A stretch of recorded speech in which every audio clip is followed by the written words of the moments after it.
walaalihiin dagaalka ku jiray hortiin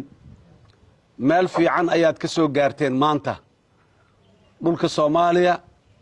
dhul badan ayaa nimankaas cadawga ah wali ay ku dambeeyaan oo aan rabno si xawli ah waxaan aaminsanahay ilaa hadda dhulka ballaaran oo faraha badan oo xuroobay muddadaas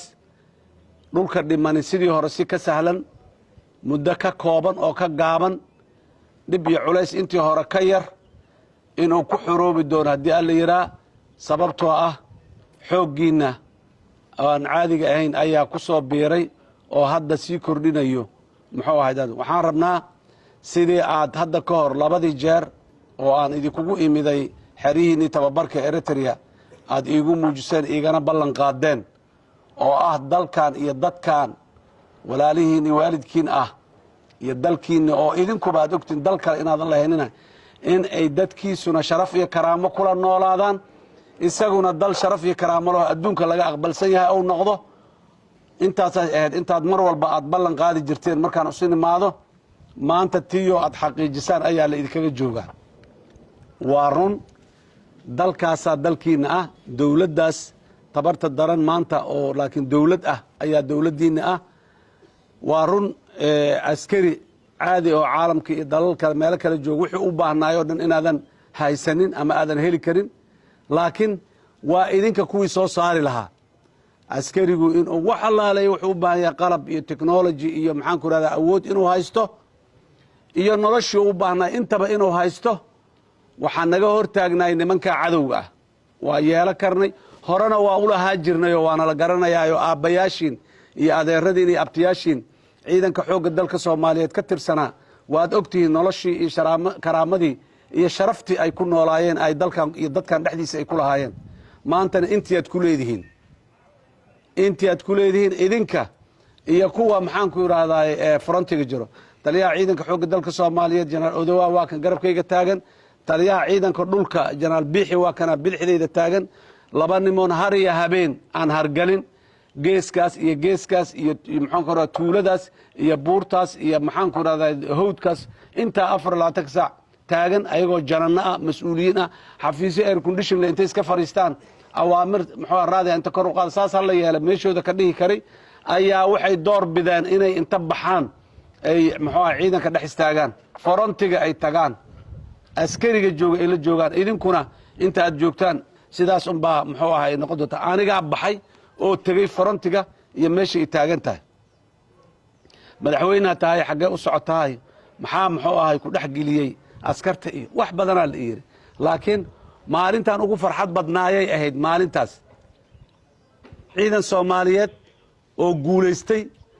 oo diyaar ah inay halka ka sii wadaana guulihii diyaar u ah inaan dhex istaago oo aan la sheekaysto oo aan la muxuu ahay qadeeyo oo aan la joogo maalintii ugu farxadda badnayd ay ahayd ilaahay idankiisa idinkana meelaha allaalay meesha aad tagtaan sidaasaan idin daba joognaa waa idin la joognaa waa idin dirnay ee socda ma ahan waan garanayaa aabbaan ahay dareenada dad qaarkiin uu qabo inay muxuu ahay iska dhex galaan beledkoodii dadkoodii u tagaan safraan oo maxaan ku radaa tuuladii ay ka yimaadeen iyo degmadii ay ka yimaadeen ay tagaan waa tegi doontaan ilaahay idankiisa degmadii oo xor ah cabsi aanay jirin dayaarada la isku qaadaayo bas intaad raacdo muxuu ahay aad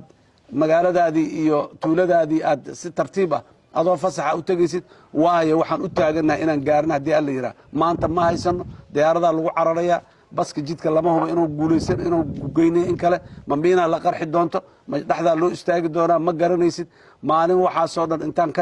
ka nimaado aad muxuu ahay xaafadaadii iyo magaaladaadii boqolaal kilomitr ama 1 kilomitr ha jirta aad bas intaad u raacdo adigoo shaki yar cabsi yar aanan qabin aad tegaysid waaye waxaan u taaganahay inaan soo celino oo aan helno haddii aan leeyahay waa bilaabatay already meelaha aanan basas lagu tegi jirnaa lagu tagaa meelaha aanan baabuur lagu tegi jirnaa maanta lagu tagaa dalka intiisa badan maanta qaybo badan oo kamid ah waa isu furmeen inta dhiman ciidankii iyo awooddii iyo xooggii caboonaa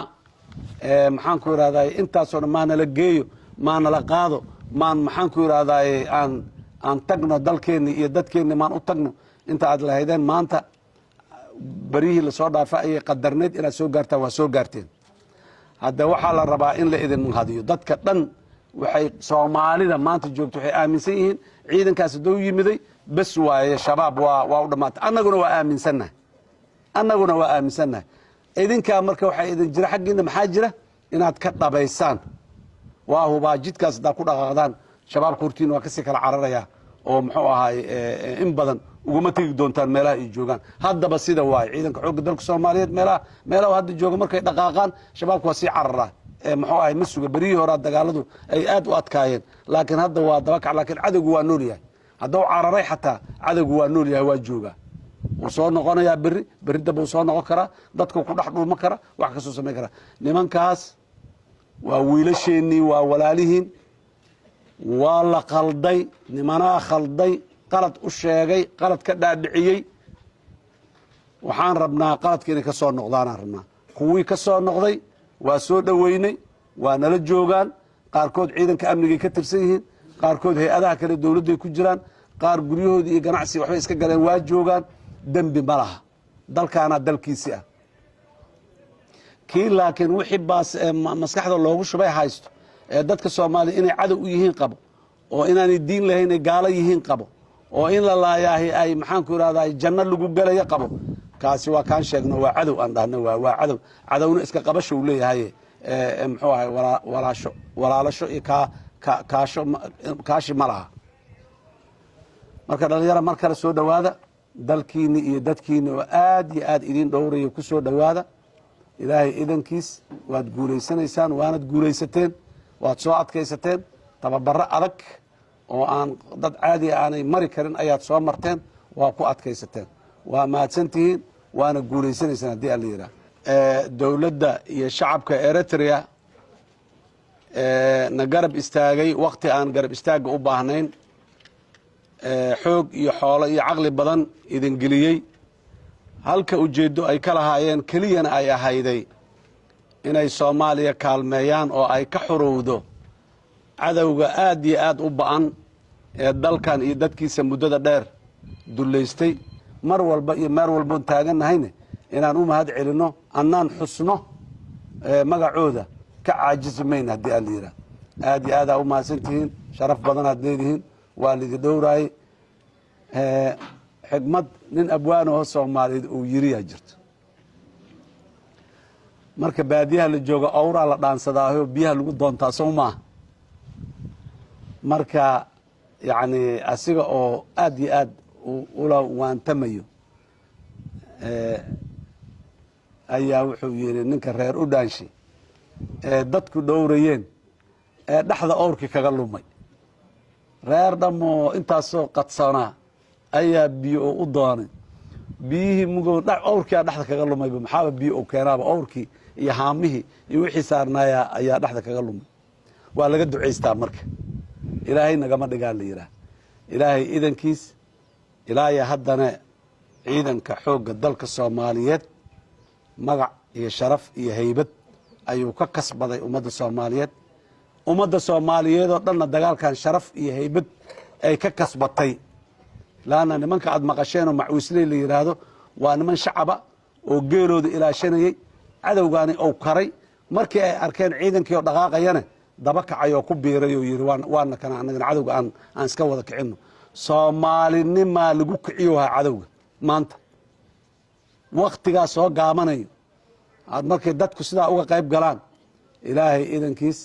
waqtigii waa dhammaaday shabaab oo dalkan cabsida dadka ku haynayay waa laga baxay cabsidaas inta dhiman inaan si guula ku dhammaystirno kadibna aan ilaashano dalka cadowgii waa baxay bas aaye guryaheenna aan kala aadna maaha cadow weligiisuu jira waana jira inaan ilaashano markaas haddana dalkaana laga rabaa oo aanu kuwii kalena aanay soo gelin kuwo kaloo nooc kale aanay imaanin oo aanay soo gelin ilaalman u taagnaanayna markaas hadda waa xorayn berrina waa ilaalmo haddii alla yidhaha dalkii iyo in la ilaaliyo iyo nidaamkii iyo dowladnimadii iyo wixii o dhan in la ilaaliyo u baahan dhallinyaro aad iyo aad soo dhowaada mar kale waa ku faraxsannahay ummadda soomaaliyeed meel kastoo ay joogto ayay idinku faraxsan tahay muuqaalkiina markay ujeedana qeyro badan ku gelaysaa wiilashii saaxiibadiinnii aad ka soo tagteen oo tababarka yarkaa dheeraadiga u dhinnahay oo ayagana baahi hadda aan naga maqan oo aanan weli haysan ayaguna markay yimaadaan buuxi doona oo weli ciidanka xoogga dalka soomaaliyeed qaybihiisa kale ayagana dhammaystiri doono kaabi doono buuxi doono waaye mar dhowna wayna soo raaci doonaan waa naga soo mid noqon doonaan guul iyo khayr aan idiin rajaynaya insha allahu maanta wixii ka dambeeya diyaar garow iyo dhaqaaqida aan gelayna haddii aan layidhaha aad iyo aad ayaad u mahadsantihiin guulaystaan idin leeyahay mar kale soomaaliya guulaysta adikana